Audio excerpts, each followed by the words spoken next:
Yo, welcome back. Okay, so far in our application we have two routes, the slash screams, which gets also the screams, and the post at slash scream, which posts one scream. Since we have already implemented authentication, it would be nice to have some code here that would check the authentication token that's being sent from the user to see whether this user has logged in or not, because this should be a protected route. We don't want anyone posting screams to our database. They have to be logged in. That's one functionality. And the other functionality would be we need to extract the user handle from that data and then submit it into our database. So if we were to look at our database, our screams are stored having one property inside the document saying that's called user handle, which has the handle of the user, so we can know whose scream this is. So the way this is done is that whenever we post a request to a protected route, we need to add a header called authorization, right, like this, and we will have a value of bearer space and then a token right here. So it would be something like this, but of course this would be an actual token. So let's actually write code that would decode this token, or like obtain this token and get data from it, and then make sure that our request is authorized. Alright, so we could write the code right here, but since we need this functionality for multiple routes, then we need to make this into a function and then run it, chain it before any request. So let's actually write this in a function.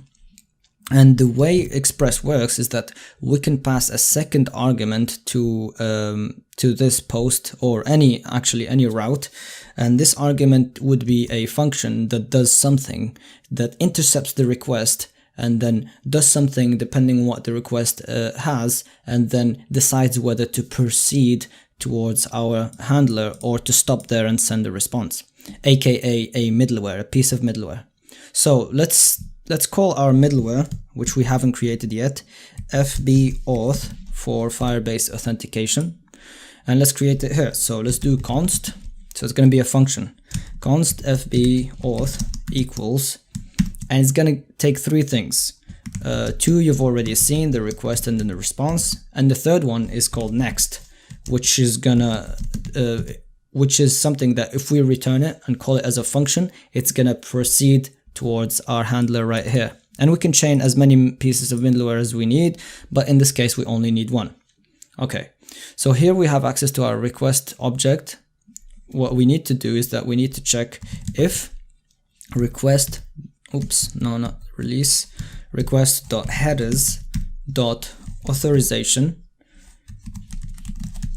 So if this exists, and we need to check. Now we don't have to do the bearer thing, but it's a convention, and in multiple frameworks and other languages, and it's a good standard, a good convention that everyone follows, that your token has to start with the bearer space string. So what we need to do here is we need to do another check, another condition, which is request.headers.authorization starts with, which is a JavaScript function that checks that a string starts with a certain other string, and let's do bearer space.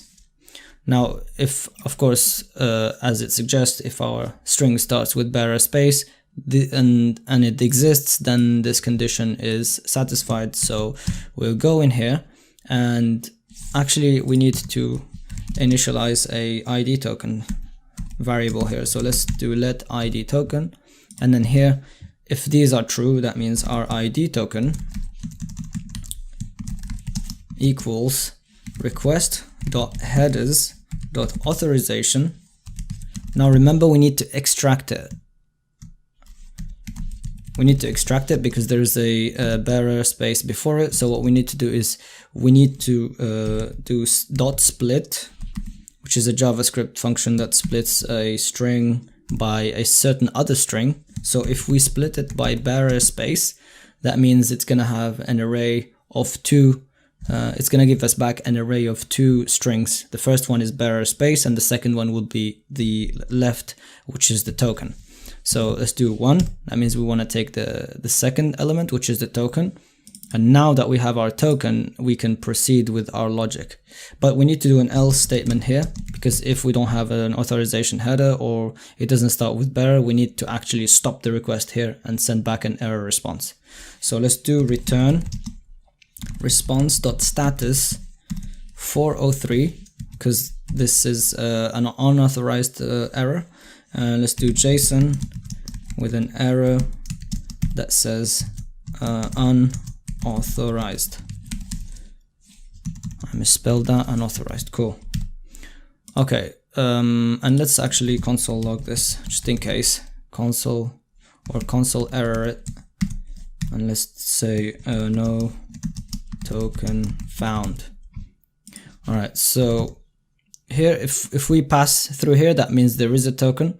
So it's not enough that there is a token, we need to actually verify that this token was issued by our application and not from somewhere else. So what we need to do is that we need to do admin.auth, and here we have a function called verify ID token, and we will pass it our ID token, and this returns a promise. So we do .then, and this promise holds a decoded ID token, as you see here. So let's do decoded token, and oops, like this. And then here what we need to do is we need to this decoded token holds the data that is inside of our token, and which is going to be user data.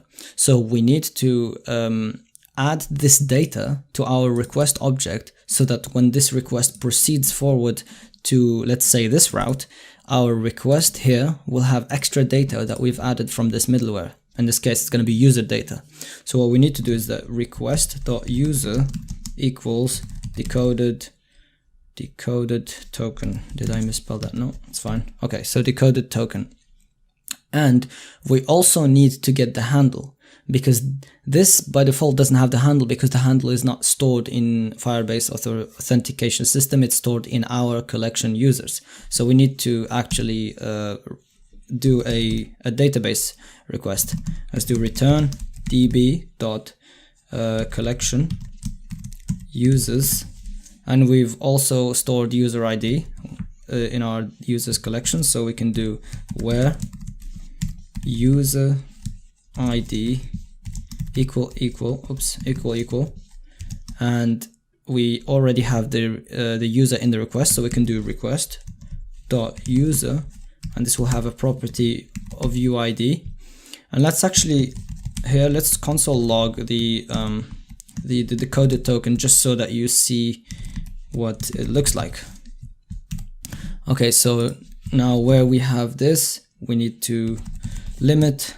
Let's do a limit 1, which does exactly that, limits our results to just one document. And let's run get, and then let's chain another then and we get data back. And because this is a db.collection query and we're using where, even though that we've limited it to 1, this will still have a docs property, which is an array, and of course it's going to have only one element. But to access it, we need to access the docs. So we want to add a property to our request user. So request.user.handle, and let's do equals data.docs, the array, and then we take the first element, .data, the function which extracts the data from this document, .handle. I believe we have a handle, I think. Let's check in our users.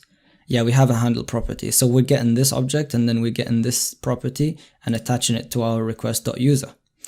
Cool. So now here, when we get here, we need to return next as a function like this, which will allow the request to proceed towards here.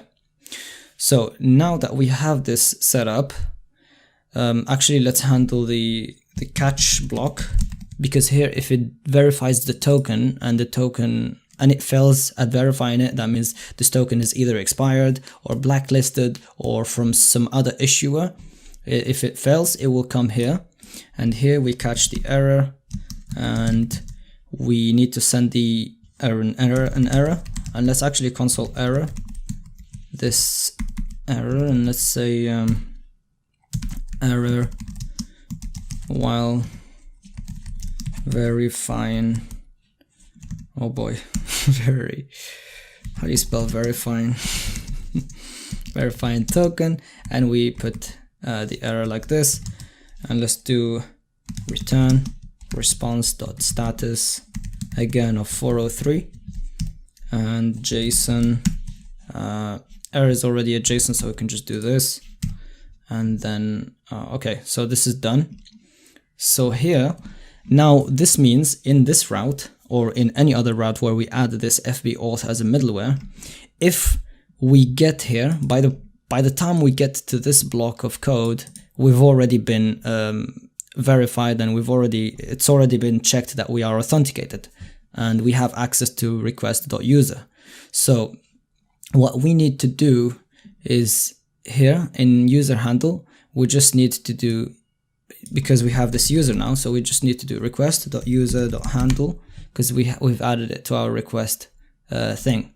So for our post request, we just need to send a body, and that will be enough. All right, so let's actually test if all of this is working. So we save and we do Firebase serve.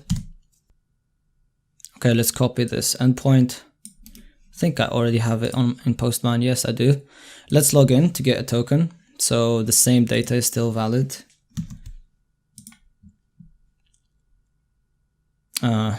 Apparently it's not. Oh yeah, okay. I just needed to correct the password. Okay, we get a token. Let's now send a request to /API/scream, and it's still a post request. And here we have an authorization header with the value bearer. Let's actually test like a random value here so that we fail it on purpose. And our body would have a body property of body, and it says another scream submitted. I don't know. Okay, let's send the request, and it fails. Decoding Firebase token fails. Cool, we get this error 403 forbidden. And if we were to give the correct token, so here bearer space this token that we got, and we send, it should be successful. Cool, document something was created successfully, and notice we didn't even have to send the handle. And if we go to our database in screams, and if we sort them by created at descending, so this is the latest one, and there we go. We have the user handle user, because that's the user we used to log in with, and yeah, it's submitted and everything works cool. So we've set up our authentication middleware. So whenever we have any protected route, we just need to add this, and there's your decoded token. It's got some token metadata like the user ID, the expiry time, the email, and any other user extra data that you would add.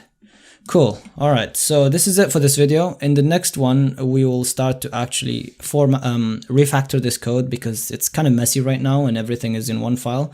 So yeah, look forward to that, and I look forward to seeing you. Thank you, and I'll see you in the next one. Bye.